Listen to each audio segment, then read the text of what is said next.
Dahil nag-iisa ako, ito mga ang ko, breakfast ko ngayon dahil nag-iisa lang ako.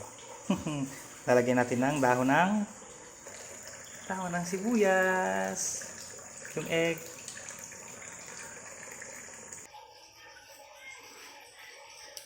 Yan. Okay. Then,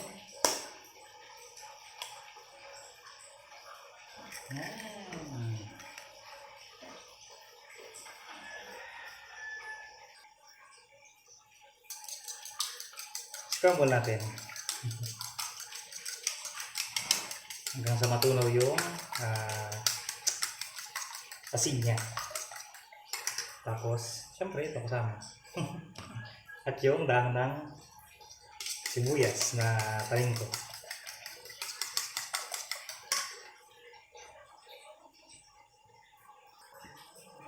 Siyempre, ito na yung lalagay natin sa ating scrambled egg. Fresh from the tanim.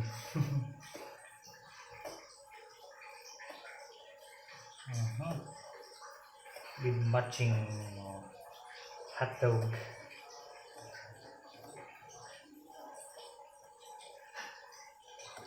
Every 3 days ko siya kinukuha ng ng dahon kasi kada kinukuha ko siya every 3 days tubo siya ng tubo. Kaya sabi ko okay din lang may tanim na ganon kahit ilang piraso lang kasi isang piraso lang yung tanim ko eh.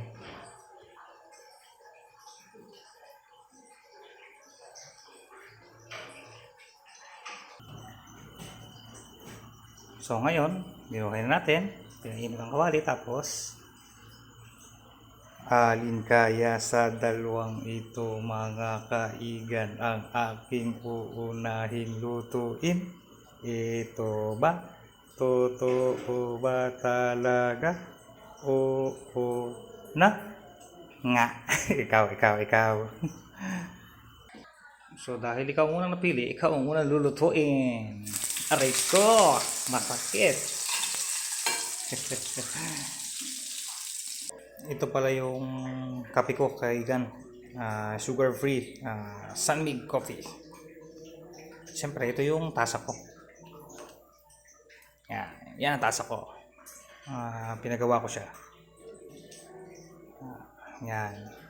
Siyempre hindi mawawala yung pangalan natin dyan. Yan. Yeah. Ngayon mga kaigan, ilagay na natin yung katambal ng ating hotdog.